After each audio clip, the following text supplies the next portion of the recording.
Slip disc কাকে বলে, slip disc কেন হয়, এটা বোঝানোর জন্য আমাদের আগে বুঝতে হবে যে ডিস্ক কোথায় থাকে। যেমন দেখুন, এটা আমার কাছে একটা স্পাইনের মডেল, যেখানে এই যে সাদা অংশ দুটো দেখছেন, এই দুটো আমাদের স্পাইনের হাড়, একে আমরা বলি ভার্টিব্রাল বডি। এবং এই দুটো স্পাইনের হাড়ের মাঝখানে যে অংশটা আপনারা দেখতে পাচ্ছেন, এটাকে আমরা বলি ডিস্ক।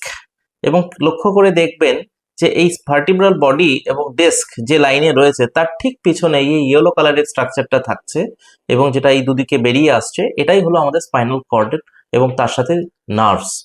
তো দেখা যায় যে যখন কোনো কারণে এই দুটো ভার্টিব্রাল বডি নিজেদের কাছাকাছি চলে আসে, তখন এই ডিস্কের স্পেস কমে যাওয়াতে এটা পিছন দিকে বেরিয়ে চলে যায়।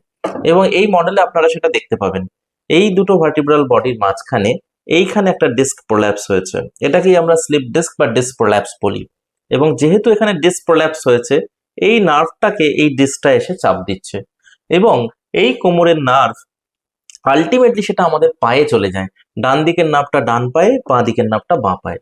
তো দেখা যায় যাদের এই স্লিপ ডিস্ক হয় তাদের কোমরে ব্যথা হয়, এবং কোমরে ব্যথার সাথে কোনো একদিকে বা অনেক সময় দুদিকে ব্যথা হয়। তার মানে ওই ডিস্কটা বেরিয়ে কোনো এক পাশে বা অনেক সময় দুপাশের নার্ভের ওপর চাপ দিচ্ছে, ফলত ওই নার্ভ থেকে একটা ব্যথা তৈরি হচ্ছে। একেই আমরা আমাদের মেডিকেল ভাষায় বলে থাকি স্লিপ ডিস্ক বা প্রোল্যাপস ডিস্ক।